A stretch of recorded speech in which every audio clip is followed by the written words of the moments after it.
कहानी की शुरुआत होती है 1906 में कैलिफोर्निया को दिखाने से, जहां विंचेस्टर फैमिली के घर में कंस्ट्रक्शन का काम चल रहा था। यानी यहाँ कुछ और नए कमरे बनाए जा रहे थे। वहीं साइड पर बैठी हुई एक औरत को देखते हैं जिनका नाम सिरवीन चेस्टर था। इसके बाद हम एक बच्चे हेनरी को देखते हैं जिसे अचानक कोई बुरी आत्मा अपने कंट्रोल में कर लेती है और वो अपने सर पर बैग डालकर चलने लगता है। तभी यहाँ पर उसकी मॉम आ गई, जो दरअसल विंचेस्टर फैमिली से ताल्लुक रखती थी और ये सिरवीन चेस्टर की भतीजी थी। वो आकर हेनरी के सर से बैग हटाती है, देखती है कि किसी बहुत ही बुरी खतरनाक आत्मा ने उसे पॉज किया हुआ है, क्योंकि उसकी आंखें एकदम सफेद हो गई थीं और वो ऊपर की तरफ इशारा करके कहता है कि वो हमारे लिए आ रहा है। इसके बाद सीन शिफ्ट होकर आता है एक डॉक्टर पर जिसका नाम एरिक था। उसे नशे की लत लग गई थी। जब से उसकी वाइफ की मौत हुई थी, तभी यहाँ एक आदमी आया जो दरअसल विंचेस्टर कंपनी से आया था। वो एरिक को सिरवीन की फोटो दिखाते हुए कहता है कि तुम्हें इसकी जांच करनी होगी। वो सिरवीन को इसलिए चेक करवाना चाहता था क्योंकि कंपनी के लोगों का मानना था कि वो पागल हो गई है। उनका गन्स का बिजनेस है जो पहले काफी अच्छे से चलता था, पर अब कंपनी को भारी नुकसान उठाना पड़ रहा है क्योंकि सिरवीन अपने बिजनेस पर ध्यान ना देकर अपने घर की तरफ ज्यादा ध्यान दे रही है। तो अब कंपनी के सीनियर ऑफिसर चाहते थे कि एरिक ये बात साबित करें कि सर पागल है, ताकि कंपनी उनके नाम हो सके। कंपनी वर्कर एरिक को इस काम की ऑफर देता है, ये कहकर कि हम तुम्हें दुगनी रकम देंगे, जिसके लिए वो मान गया और अगले ही दिन विंचेस्टर हाउस पहुंच जाता है। यहाँ हेनरी की मॉम उसे पूरा घर दिखाती है।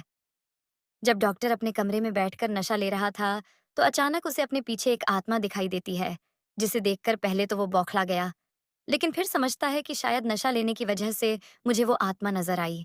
तभी उसके दरवाजे पर कोई आता है।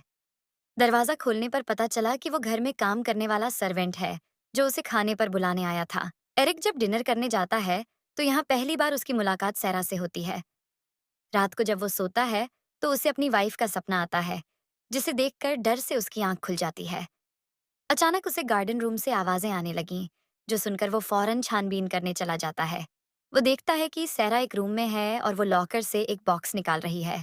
यहाँ सैरा को भी महसूस हो गया जैसे मुझे कोई देख रहा है, इसलिए वो बाहर आई चेक करने। तब तक एरिक छुपने के लिए एक रूम में चला जाता है। अचानक उसकी नजर हेनरी पर गई, जहां वो पहले जैसी ही हालत में था। सर पर बैग को डाले हुए चल रहा था, पर इस बार तो वो छत से कूद जाता है, लेकिन जल्दी से उसे भागकर नीचे गिरने से पहले ही उसे पकड़ लेता है और इस तरह हेनरी की जान बच गई। तभी यहाँ उसकी माँ भी आ जाती है और अपने बेटे को संभालती है। अगले दिन एरिक सिरवीन से मिलता है, जो उसे बताती है कि मैं पागल नहीं हूँ, मुझे हकीकत और ख्याल में फर्क बहुत अच्छे से पता है। साथ ही मुझे इस घर में आत्माएं महसूस होती हैं जो मुझसे कोई अधूरा काम करवाने की बात करती है। अगले दिन रात को फिर से गहरी छानबीन करने के लिए घर में घूमने लगता है। तभी वो एक कमरे में सिरवीन को बैठा हुआ देखता है, जो सिरवीन ऊपर करके कोई ड्राइंग बना रही थी। देखने से वो कोई कमरा लग रहा था, और अब जैसे कमरे की ड्राइंग पूरी हुई, वहां की सारी मोमबत्तियां बुझ जाती हैं और अंदर कमरे से एक आत्मा अचानक से एरिक के सामने आकर उसे डरा देती है, जो देखकर एरिक की हालत खराब हो गई और वो फौरन वहां से भाग निकलता है। अगले दिन एरिक सिरवीन से मिलता है, जो उसे बताती है कि जो सारी आत्माएं मुझसे बात करती हैं, ये सारी की सारी आत्माएं विंचेस्टर की गन से भरी थीं, जो गन की कंपनी मेरे हस्बैंड की है। तभी एरिक वही गोली जो उसके पास थी, वो सैरा को दिखाते हुए बताता है कि मुझे भी विंचेस्टर गन की गोली लगी थी और 3 मिनट के लिए मैं भी मर गया था, लेकिन फिर अचानक ही जिंदा भी हो गया था। पर मैंने ये गोली तब से अपने पास ही संभाल के रखी हुई है। गोली लेकर सारा कहती है कि मौत की चीजों को अपने पास रखना अच्छी बात नहीं होती, ये चीज खतरनाक होती है। और हाँ, तुम्हें भी इस घर में आत्माएं नजर आई होंगी। वो इसलिए आई हैं क्योंकि आफ्टर लाइफ, यानी मरने के बाद की दुनिया को देखकर जो इंसान वापस जिंदा हो जाता है, वो आत्माओं को देख सकता है। यानी उसके पास आत्माओं को देखने की खूबी आ जाती है। जैसे कि मेरे साथ भी बिल्कुल तुम्हारे जैसा ही हुआ था। मरने के बाद मैं भी जिंदा हो गई थी, और अब वो आत्माएं मुझे नजर आने के साथ साथ मुझसे बात करती है, अपना काम करवाने का कहती है। सारा कहती है कि वो आत्माएं मुझे उस रूम का नकल बनवाती है जिस कमरे में उनकी विंचेस्टर गन से मौत हुई। आत्माएं कहती हैं कि वो किसी को नुकसान भी नहीं पहुंचाएगी, इसीलिए तो मैं अपने इस घर में आए दिन रूम बनवाती रहती हूँ, और मैंने हर रूम के दरवाजे पर 13 कीलें लगवा दी हैं। अगले दिन हेनरी को फिर से वो आत्मा पोसट कर लेती है, पर इस बार वो हेनरी को नहीं, बल्कि सिरवीन को टारगेट बनाती है, और हेनरी गन से उन्हें मारने की कोशिश करता है। वो सर पर हमला भी करता है, लेकिन तभी हेनरी की मॉम और एरिक आकर उन्हें बचा लेते हैं। एरिक उसकी मॉम को कहता है कि मुझे आपकी बेटी का दिमागी वजन ठीक नहीं लगता, इसे हॉस्पिटल लेकर जाएं ताकि इसका इलाज हो सके। तभी अचानक ये वही सर्वेंट दोबारा आ जाता है और एरिक को कहता है कि मैं आपकी मदद करने आया हूँ। वो एरिक को बातों में फंसा लेता है और उसे बहाने से उसी रूम में ले जाता है जहां पर हेनरी बैग पहने हुए खड़ा था। यहाँ आते ही वो अपने असली रूप में आ गया और एरिक को डरा देता है। ये देखकर एरिक की हालत खराब हो गई और वो फौरन वहां से भागकर सिरवीन के पास आ जाता है। वहां उसे सर्वेंट की तस्वीर लगी हुई थी जिसके बारे में एरिक उससे पूछता है और अभी अभी जो सर्वेंट ने उसके साथ किया वो सब बता देता है। तब सैरा कहती है कि ये हमारा सर्वेंट नहीं है और उसे अखबार दिखाकर कहती है कि वो तो 19 साल पहले ही मर चुका था।